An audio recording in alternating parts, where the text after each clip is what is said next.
Well, good afternoon, everybody. This is James Mallory with E2B Technologies. Today we're going to be talking about practical steps for creating effective collection letter templates and credit policy forms. We're going to wait just a minute or two to see if we have anybody else joining us. In the meantime, a little bit of housekeeping. The GoToWebinar panel will be used, so if you have questions, please enter them in the question panel, and we will be answering those at the end of the presentation. If you're new to using GoToWebinar, simply click on the little orange arrow on the side panel, and that'll move the kind of the full GoToWebinar screen over to the right, and then you can click it again to expand it back over. Just clean up the screen a little bit so you can see it a little better. So looks like we may have everybody that's joining us today. In the interest of time, we are going to go ahead and get started. So again, my name is James Mallory. I'm Director of Marketing here at E2B Technologies. We're going to be talking about some tips on how to develop collection letters, some things you need to consider.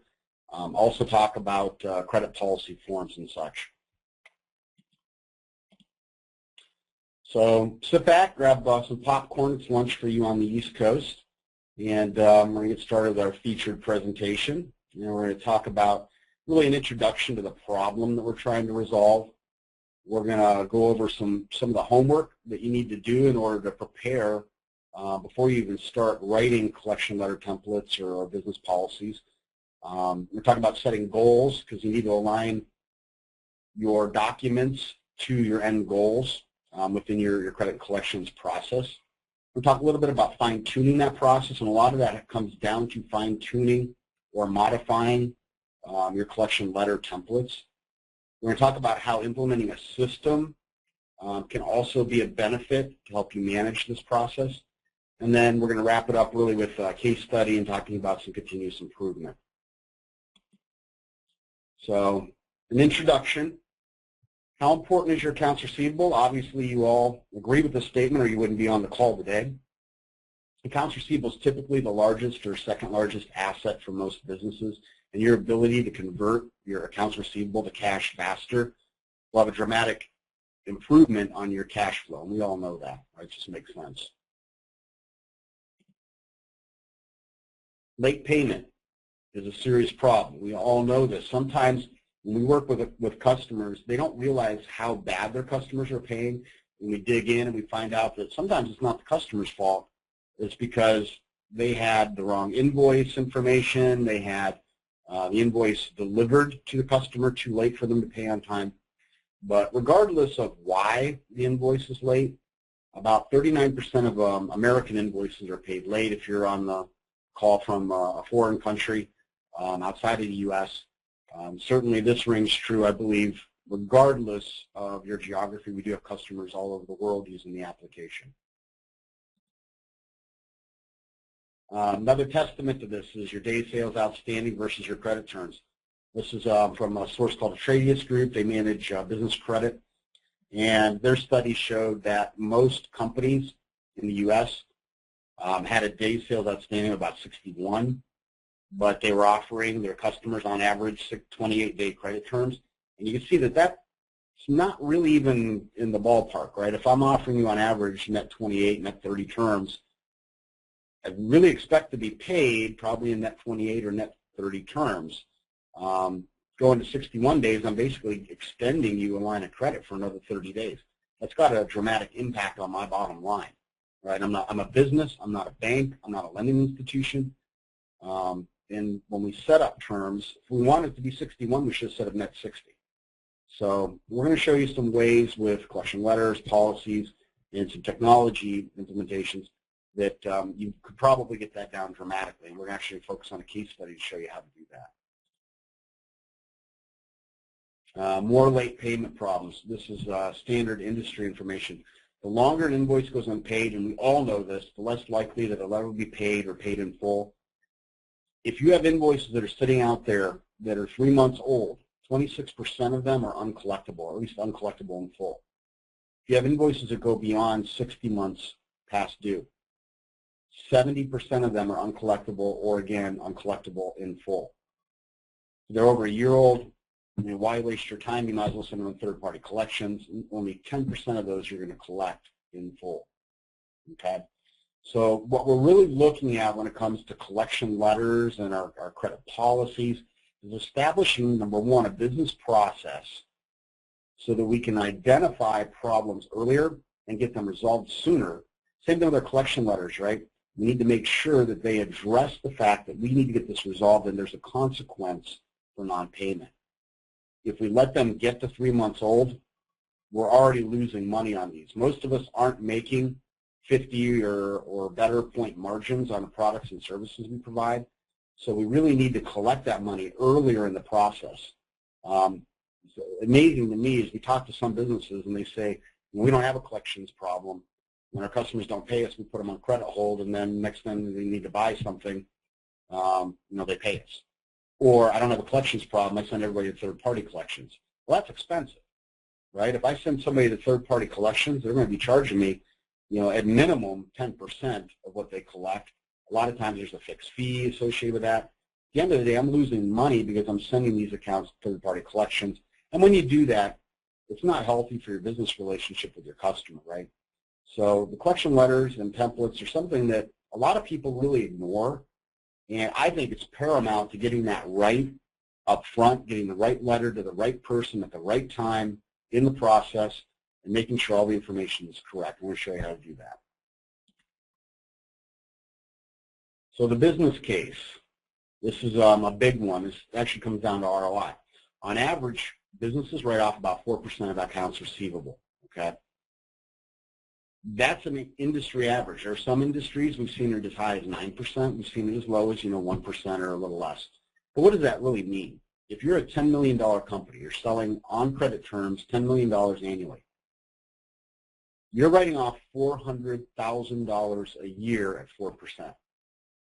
If you could improve that by just 10%, that's $40,000 in annual savings. That's just by avoiding all that money that you're throwing away.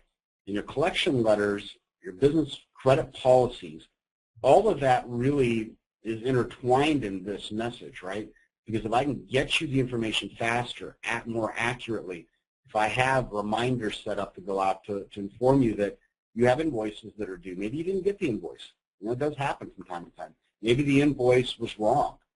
We can identify the disputes earlier in the process. We can avoid these bad debt write-offs. And that alone is going to easily pay for any automation or any other business processes that you implement within your credit collections department. So the first question I always ask is, who handles your collections? Is it your office manager? Is it an untrained bookkeeper that doesn't like making calls? They have no training. They don't know how to do this. Is it a part-time AR clerk that maybe has other responsibilities and, again, is untrained, doesn't really know best practices? Is it your CFO or your controller? Is it somebody you're paying a lot of money to do something that, quite honestly, somebody a little less skills, maybe a little more specialty, could handle better? Well, in a lot of cases, the answer I get is nobody. And, again, this all plays into your strategy. And this is a business strategy that should align to your corporate strategy when it comes to your accounting. So there is a better way to collect on your money. I've talked to companies all the time, and we actually, back in the day, before we developed Anytime Collect, we're kind of a poster child for our own product. We would print out, like everybody else does, right? Print your aging report. If we were thinking about it, we'd print it on, sorted on who owes us the most money or who has the largest balance past due. We'd grab our highlighter, and we'd start making phone calls, right? And a lot of times we'd have to go into our CRM system or our accounting system, get the right contact. We'd have to go into our accounting system and reprint an invoice. We need to resend that. We'd make our notes. Again, we're a high-tech company. We would make our notes in a Word document so that our CFO and our CEO could log in and find out where their money was at. There's definitely a better way to do that. I've also talked to companies, and they don't worry about collections at all. They wait until they can't make payroll or they want to make some big capital expenditure. They're having cash flow problems, and they start dialing for dollars. A lot of times, that's too late in the process. Another one I hear, we mentioned earlier, send them to third-party collections or put them on credit hold and hope they pay. And my favorite here is, my cousin Vinny. You call him in and ask him for a favor. So there's a lot of different ways to collect. Obviously, none of these are ideal. Just a couple more slides on the problem, then we're going to get into the topic of the day. Accounts receivable. I believe personally there's a crisis. According to the Credit Research Foundation, and this is a study in 2011, so relatively recent, only 26% of businesses have automated some portion of their accounts receivable collections. And I honestly believe that number is higher in this study because the Credit Research Foundation tends to target larger organizations. If you get down into companies that are smaller, growing enterprises, using systems like QuickBooks, they may have under 50 employees, maybe under 100 employees. Chances are they don't have somebody that's dedicated to credit and collections management, right? In these bigger organizations, they've got a credit collections department. They have people whose sole purpose is to manage their cash. So I think that number is grossly higher than the average industry. I don't have the statistics to show it, but I can tell you based on our experience working with smaller businesses, mid-sized businesses, that I bet you that there's probably 5% of companies that have automated some portion of their AR. Maybe they're sending out the invoices electronically, but that's really the extent of it. And what can we do through automation? What can we do by having templates so I don't have to recreate my communications to my customers over and over and over again, one at a time, manually? What we allow you to do and what you can do is free up that resource or resources within your organization to focus on what they should be doing, right? They should be soliciting for payment, handling disputes, talking about payment terms. They should be trying to resolve these issues very fast and early in the process instead of having to go and analyze who should I be calling, trying to organize their work queue, who should I be calling first, and going and getting all the supporting documents they need to do their job. So now we're going to get into the topic a little bit. The first step before you even put pen to paper and start writing collection letters, I always tell our customers, do some homework first, right? Number one, you got to find out who are your customers. A lot of companies really don't understand this. They say, we sell, food and beverage products. Well, who do you sell to? I might sell to industrial or commercial. I might sell to big box retail. I'll give you an example. We've got a customer that sells products, food and beverage products, and they offer net 10 and net 15 terms to their customers that may include, Walgreens, Walmart, trying to think of some of the other customers, Marks, Giant Eagle. These are grocery stores, small chains, large chains. Those companies, they typically extend net 10, net 15 terms to. Their communication, their collection letters, their correction policies around that group of customers is very, very different than their other customers. They sell ingredients and products to distributors of food products to restaurants, hospitals, and different places that have cafeterias and kitchens that make product, right? Those are typically like net 20, maybe net 30 terms. And those customers have different needs. They pay differently. So they really need to have two sets of strategies. One for their big box retail and grocery chain customers, and another one for their, I don't know what they call it, food service industry customers. Okay? We need to also look at how effective you are, ineffective you are today. Do you have policies that are working really well? Do you have policies that are failing miserably? What form letters do collection agencies use? I always tell our customers to poke around, right? Call a collection agency locally and say, can you send me some examples of your letters and your templates you're using? They're going to do that. They want your business, and there are some cases where you're going to have to send companies to third-party collections, so you may very well use them. But they're the professionals in this industry, so why not tap into that expertise, get samples of what they've done, not say plagiarize or copy that, but learn from what they're doing, their best practices, and put that into your system, into your credit policy, into your business forms.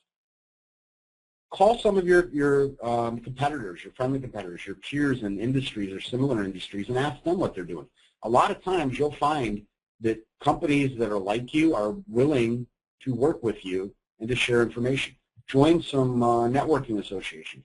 Post stuff on LinkedIn and ask best practices on what people are doing. Okay, so before we put pen to paper, the first thing we're going to do is a little bit of homework. The next thing, and this ties in really across the board to starting at my credit policy on down to the actual communications and the letters that I'm creating, is set some goals. You know, what am I trying to accomplish here? Is my goal to improve customer retention, which you can obviously do if you're better serving your customers and you have a standardized communication plan in place? Do I want to reduce my DSO? If so, by what %? Or do I want to get from 60 days down to 40 days? You know, what is that target? And then be able to have a system to measure that. Do I want to be able to reduce my bad debts or the number of invoices I have in dispute or the amount I have in dispute by X% or a number? And what's that time frame, right? Is it the next year, the next 6 months, over the next 2 years? Do I want to contact every customer with a past due balance within X number of days? That should be a huge goal for you, right? And then how are you going to be able to do that? A lot of companies we work with have a very limited staff, so they're looking at automation to be able to send reminders out. We'll talk about reminders here in a little bit when we come to the forms. Or, you know, do I actually want to have a collector call this company, and when do I want them to call, and what do I want them to send to them as far as a letter goes? Resolving invoices, we talked about that a little bit, and then aligning these goals with sort of our corporate objectives, right? We want to improve customer satisfaction. So my credit is really an extension of my business. So part of that is I'm offering customers 30-day credit terms. I don't want to irritate them and send them a bunch of unnecessary notifications, but I do want to communicate with them to find out why they're not paying me or remind them that they need to pay me. And I need to let them know what are my business policies around this. If you don't pay me within 15 days, you're going to get a phone call and we're going to talk about it. We're going to talk about payment plans. We're going to talk about disputes. We're going to talk about some way to resolve this issue because we've extended you credit. We've provided you with a quality product and services. You need to pay us. What happens when they get to 30 days past due? At that point, do we talk about putting them on credit hold? Again, this can vary depending on the type of customer and the relationship you have with them. Aligning your goals with your work environment for your employees, right? You've got collectors. Sometimes it's a very inglorious position. They've got to call and ask the customers why they're not paying. It's customer service, right? Maybe you provided a product, you shipped it, and it was damaged in transit, right? So that's a different conversation. We need to make this environment healthy for the people that are responsible for our communication and our collections.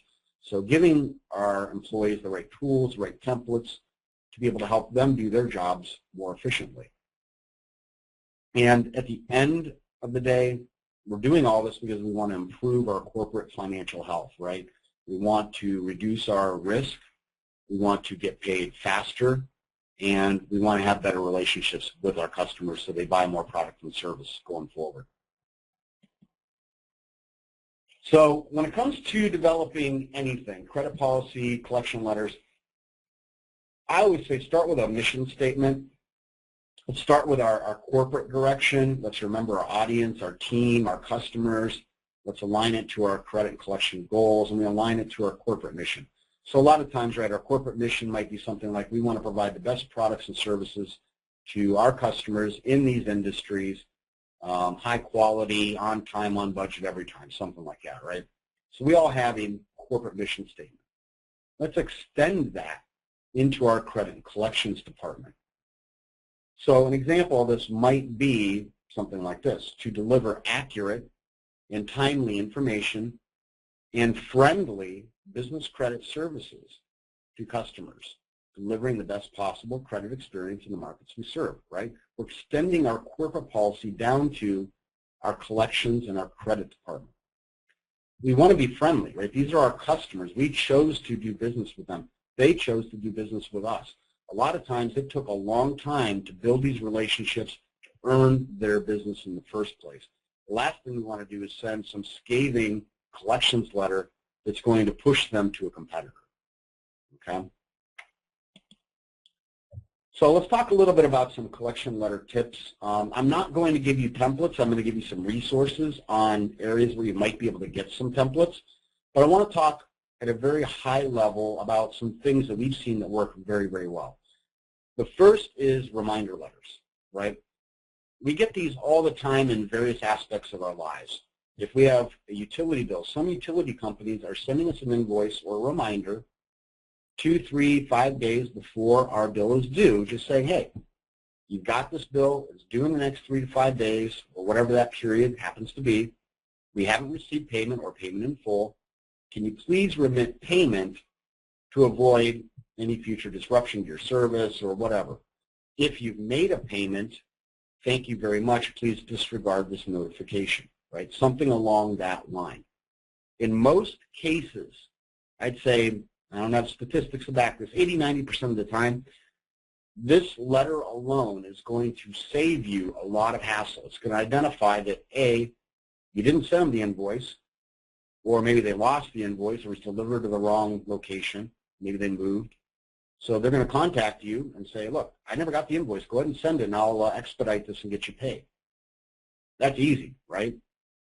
The other thing that it's going to do is it's going to let your customers know what your expectations are and what the next step in the process looks like, right? We're building from just before they're due to now they're past due to now they're really past due to now we've got a serious problem on our hands, okay?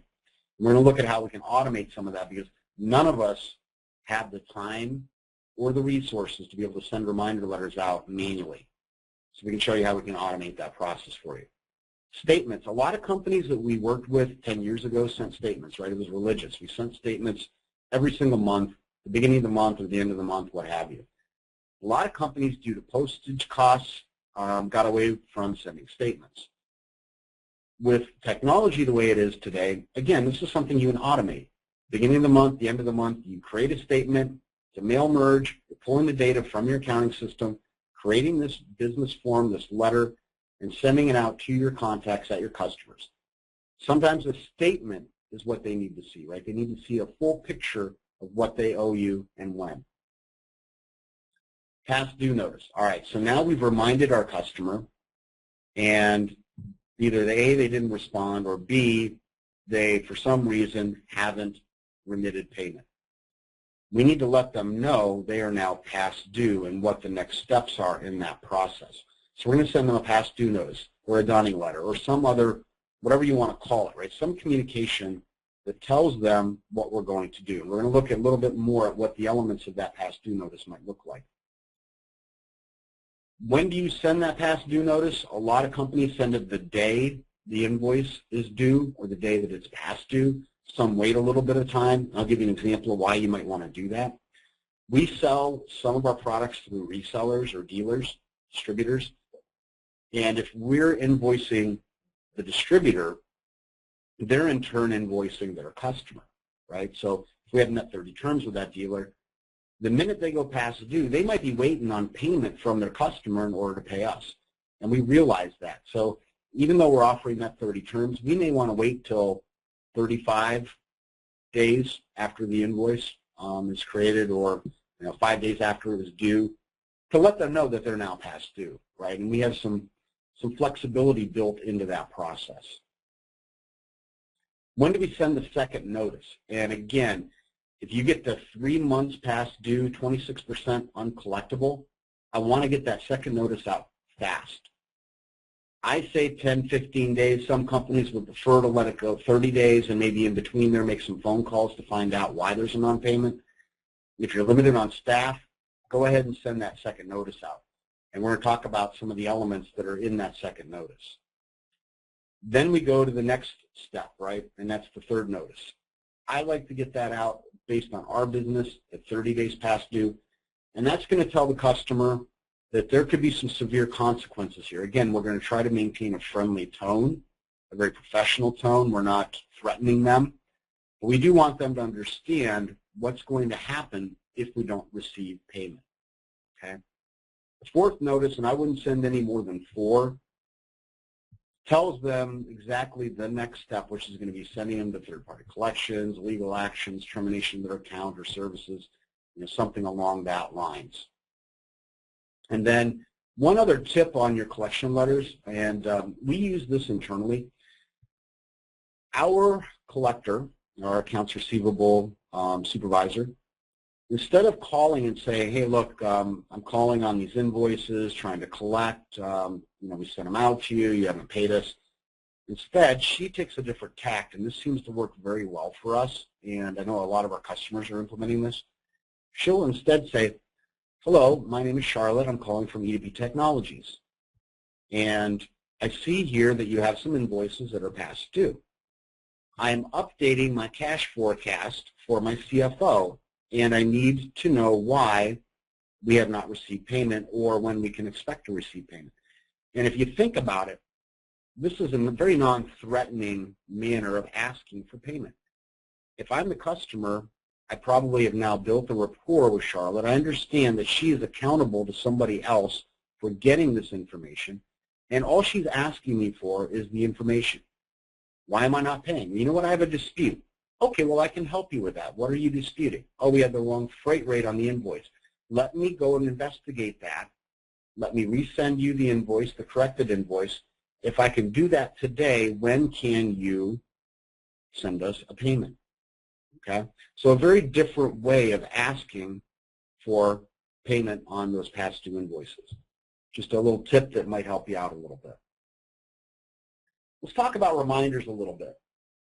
The first thing is finding out, did they get the invoice? A lot of times people leave the organization. If we're sending invoices electronically or via mail, if our main accounts payable contact leaves the organization or their email address changes, maybe they get acquired and their email is updated and they don't have a forward on it, you need to first find out, did they get it?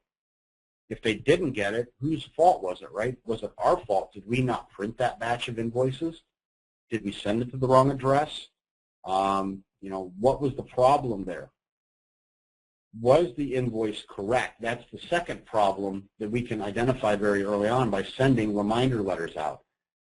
So a lot of customers, I send you the invoice, I don't get a payment. I send a reminder, I don't get a communication back. I now have to get on the phone, I have to talk to you, and you tell me, look, we're a nonprofit, we're tax exempt, and you keep charging us tax. Send me the right invoice without tax on it, and I'll pay you. Well, now we've identified the problem early on. We can go and update the system, recreate the invoice without tax.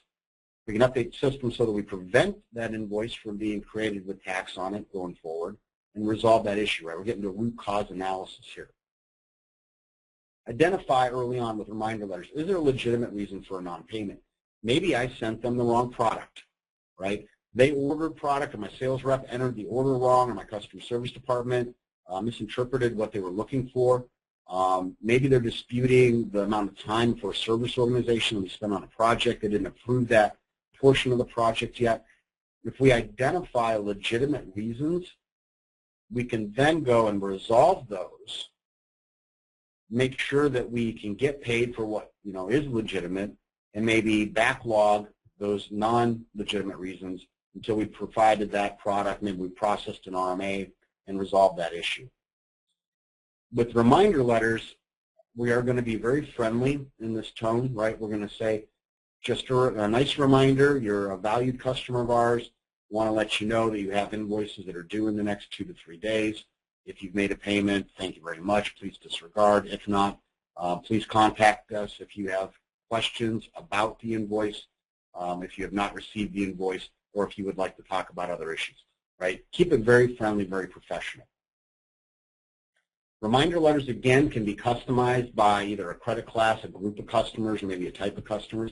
Maybe you want to have different reminder letters for new customers that don't have great established credit yet, or customers that you identified as maybe a higher risk versus a lower risk. So you can really customize those templates based on the type of customer you're communicating with. And again, I don't have time. If we've got 1,000 customers, can I really go and send 1,000 letters one at a time to my customers? Probably not. But since it's friendly in tone and it's a very standard template, I can automate this process, right? It should be a matter of a couple clicks of a mouse, or maybe fully automated, where I click a button, my rules engine processes, identifies anybody that has a payment that'll be due within the next 3 to 5 business days, creates the mail merge, sends them out, documents that was sent out. Now I know they've been sent. I can review any of the bounced emails, get an email to fax, and again, get that process done very, very fast. Reminder letters are typically sent to your main contact, right? If I'm selling to a buyer or to a particular person within the organization, I want to probably send it to them. Maybe I also want to send it to the AP contact at that organization. But that's really probably about it. Second notice, all right? Again, we're going to ask very similar questions. Did they get the invoice? Was the invoice correct? Is there a legitimate reason for non-payment? This is a little bit more severe tone, although still very friendly and professional. It could be, hello, this is, the credit department at EDB Technologies, or Jim from the credit department at EDB Technologies. We have sent you a past due notice, or a reminder. We sent you a past due notice. We still have these invoices that have not been paid. We need to talk about these. Please contact us at your earliest convenience so that we can discuss these and remedy the situation to avoid any disruption to your services. Okay. Again, we're not really threatening them at that point, but we are letting them know that things are escalating. We're letting them know what has happened. We're letting them know that there's going to be consequences on our next attempt. Okay. You may even want to say, if we do not receive payment in full within the next 10, 15, 30 business days, we will be contacting you to discuss other options. So they know they're going to be getting a phone call. Again, we can organize this by a credit class or a type of customer, and at this point, we may have a totally different process, right? So we can split this out and handle different customers at this point differently. We want to let them know what are the consequences. Will we put their account on hold? Will we hold their shipment? Will we stop providing services? If they have a maintenance support contract, what are the implications of that? Just letting them know what's going to happen. This can be automated. We can send these second notices out automatically. Personally, I don't like that at all, because what happens is, if I automate this process, maybe I've got a great customer, but I know they're a terrible pay. I don't want to jeopardize that business. I don't want to send them an automated letter. I want to send them a personalized letter, or I want to call them personally. If I have the system or a system queue this up for me and I can review it, I can then remove the customers that I don't want to send that letter to, and then click proceed to send that collections letter out. Okay. It's anything automated, if it's friendly and it's not going to have a lot of risk for me as an organization, I'll automate that process. In other situations where I want to have some control over that, I'll let the system tell me what I need to do. I'll then review it and pick what do I want to do, and then let the system take over from there. And that's what we built into the Anytime Collect product. Okay. And at this point, we're still probably communicating with the initial buyer, maybe the main AP contact. We may also want to, at this point, second notice, send a notification to the direct supervisor of that buyer or of that AP contact if we have them in the system. I do have a book up here that you can get really, really cheap. The author is Michelle Dunn, and she does an absolutely fantastic job of providing you with collection, letter, scripts. She also has a number of other books on the topic. Kindle editions on this. If you don't have a Kindle, you can get a free cloud reader to read these. Available for anywhere from nothing. Some of these she's actually promoting this month on Amazon, so you can get them for free. In other cases, they're $2 up to maybe $10 a copy. Money very well spent. She has a lot of experience in the industry, and we highly recommend that you go out and take a look at what she has to say, because she'll actually give you some best practice scripts and templates as well. Okay. Third notice. Again, did they get the invoice? Was the invoice correct? Is there a legitimate reason for non-payment? At this time, though, we're gonna have a more severe tone in our communication. Very professional. We are going to discuss the consequences, which could state if we don't receive payment, we will be contacting or working with our attorney on legal action. We will be sending you third-party collections, whatever that happens to be. Okay. At this point, we may want to talk about payment terms, and Michelle actually has a book on payment terms as well, which might be of interest to you. So maybe we have a customer, they're a good customer, they've been a great customer, we like the people, but they're falling on hard times. We actually have this in our business. We were selling to customers in the automotive market, and when General Motors filed for bankruptcy, they basically were between a rock and a hard place. They weren't getting paid from their #1 customer, and in turn, they couldn't pay us. So, we talked to them about payment terms, and we had a different strategy for that. So at this point, we're going to probably talk about some payment terms. We're going to ask for that conference call rate. At this point, we need to get somebody on the phone to find out what's going on and why we aren't receiving payment, what we can do to at least receive some money. Again, going back to the payment terms. We may also, at this point, want to escalate this to sales. If I have a sales rep that has that relationship with the customer or is responsible for that account, get them involved, see what they can do. I want to escalate this at this point in time. If it's a substantial amount, to my CFO. They might have more clout. They can maybe call the CFO at our customer. Maybe they can call somebody else and really drive this home. At this point, this is absolutely not automated, but it is driven from a corporate template. I might have a corporate template on what do I say at this point. If I am going to send communication, I probably want to send it via email, via fax. I may also want to print it out and send it via certified mail so I know that they received a copy of this. Because at this point, we've got a very high risk on our hands. Who are we going to send it to? The initial buyer, the main AP contact, their direct supervisor. And at this point, we may even want to send it to the president of the organization. So third notices really should be resolved in 90–95% of the cases at this level. We should never get to the point where we're going to a fourth notice. But you will get to the fourth notice. And the fourth notice, very severe, professional tone, but we're going to tell them what's going to happen next. You have 5 days to pay us. If not, your account will be terminated. You're going to be put on credit hold. Any pending shipments or services will not be provided. You will be turned over to third-party collections. We will report you to the credit bureaus, and we will seek legal action, right? Again, never automate this, because what happens if you have an RMA pending, and that's the reason. You don't want to threaten your customers. This should be something that you have a very educated professional managing these notices. Typically, it's going to be a C-level, if not at least a corporate controller that's managing this process. These are sent via email and also certified mail as well. And again, the same group of people, the AP contact, the direct supervisor, the president, sales. You can involve all kinds of people in this to let them know what's going on with this account and the fact that something serious is going to happen. Okay. Michelle has another ebook, Establishing Payment Arrangements. You could do this at level 3, third notice, fourth notice. But again, there may be a situation where you want to talk payment terms and payment relations to avoid any further issues.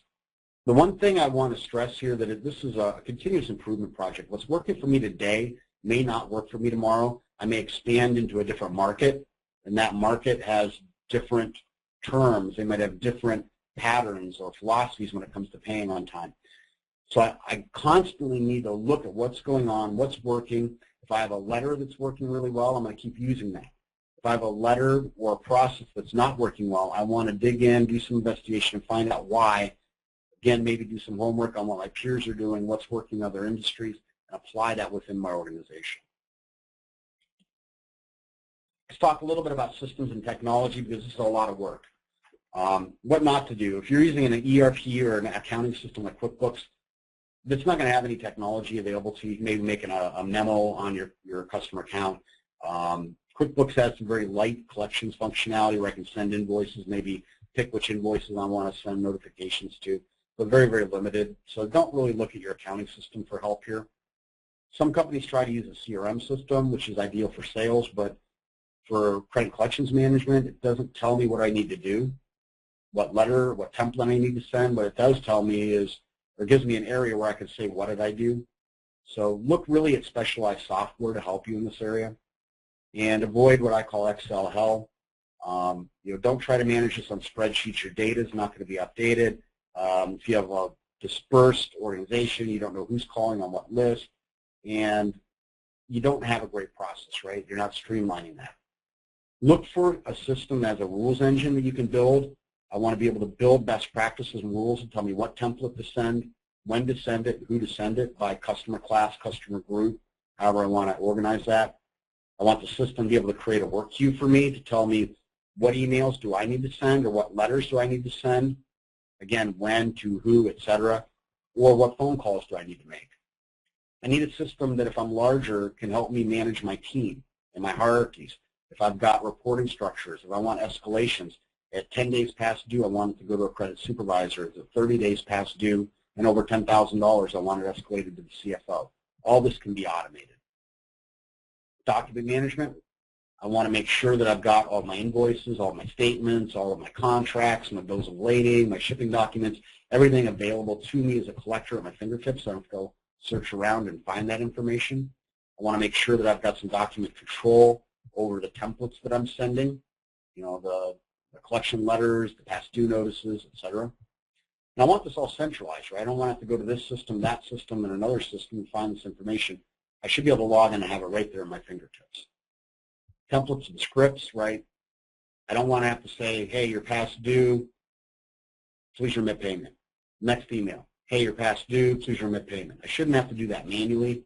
I should be able to have a template, identify the companies that fit that criteria, and send that out. The other thing that it does is it standardizes your corporate messaging.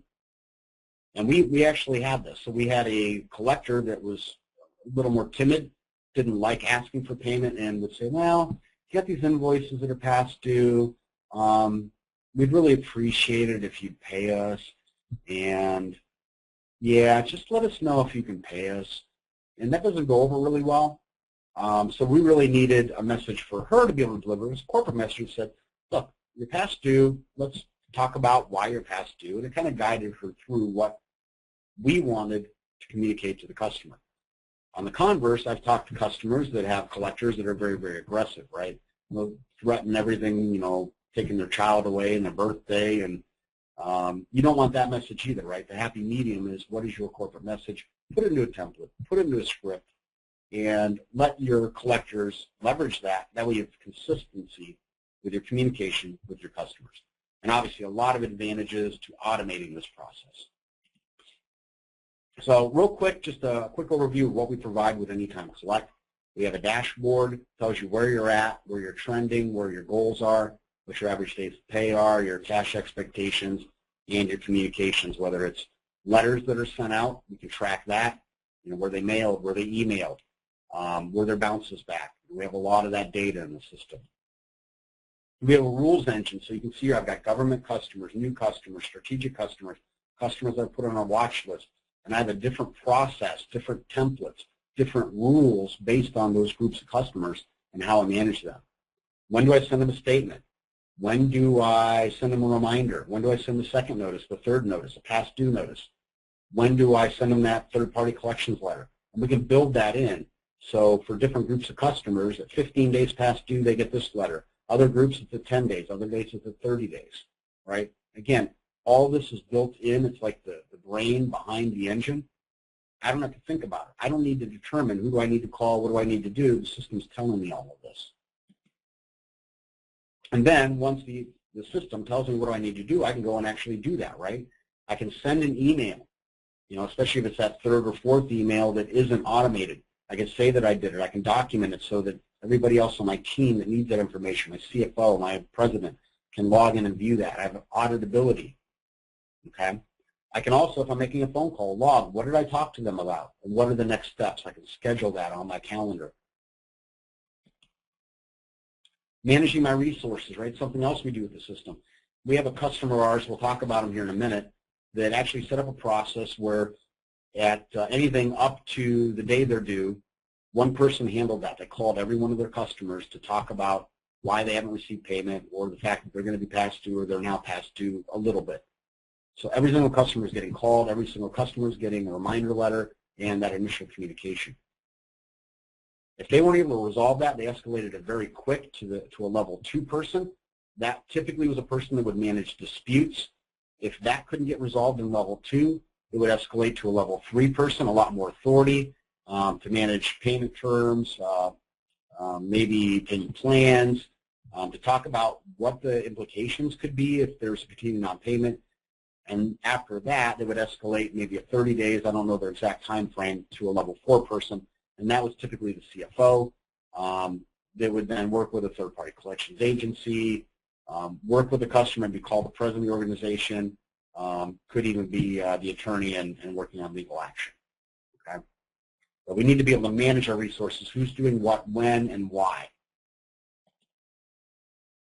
Cost of credit, I'm going to kind of blow through this because I think we're getting over on time.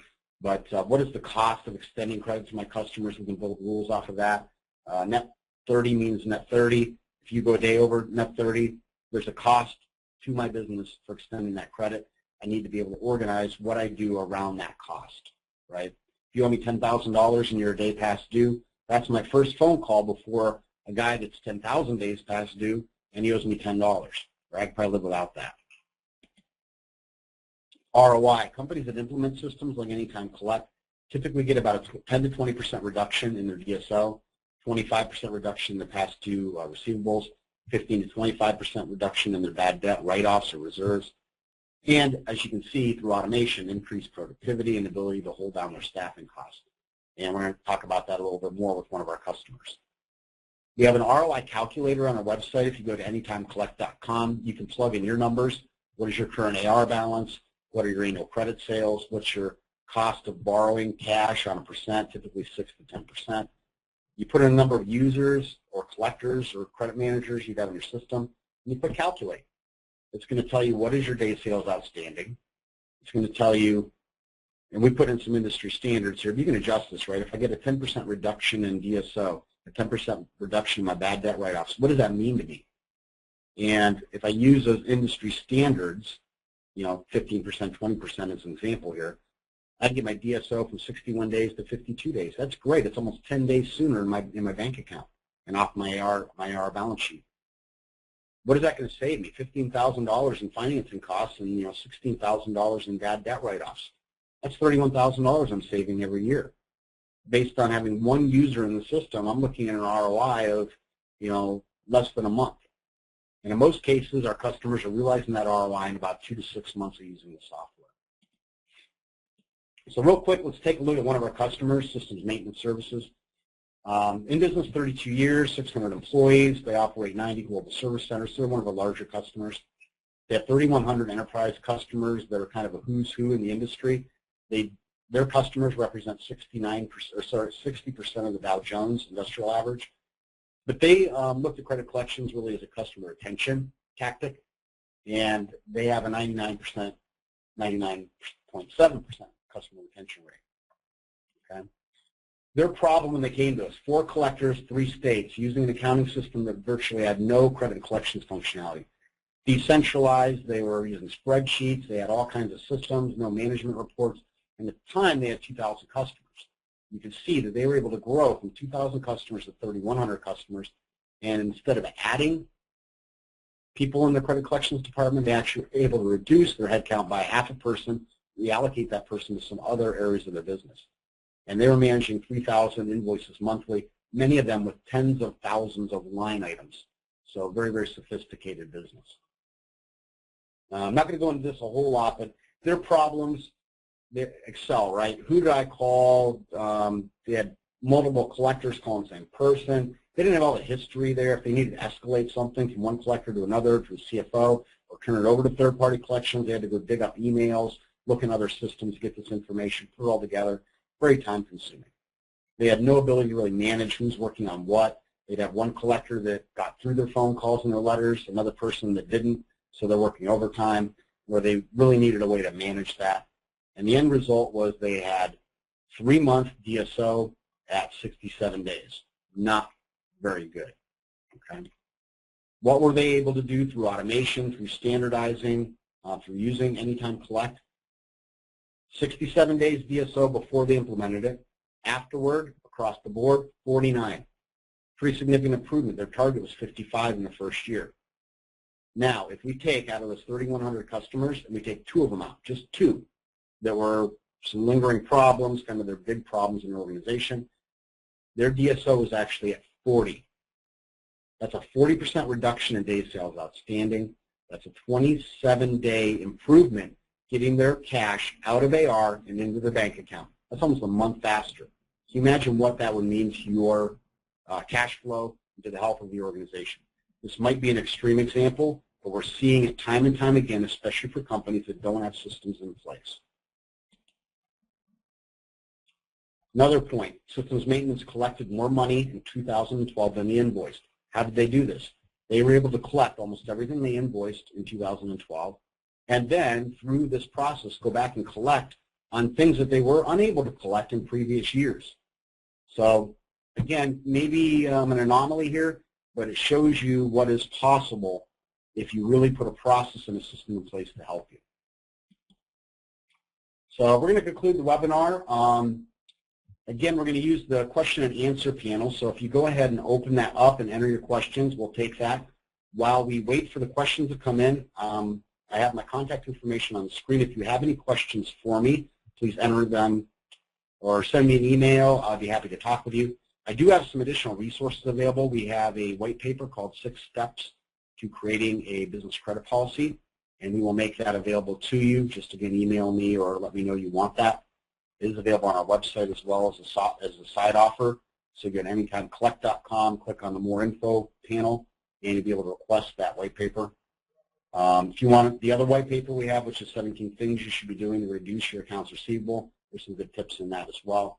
And we do also have a free business credit application template in a Word document that you can use, customize, and tweak to meet your specific business needs. I'll thank you again for taking time out. Hopefully you got a little bit of information that will help you out. And I highly encourage you to take a look at Anytime Collect. And if you don't, at least get the 17 Things white paper and look at some maybe strategies and tactics. Get the 6 Steps credit policy document and find out how you can really improve your business process.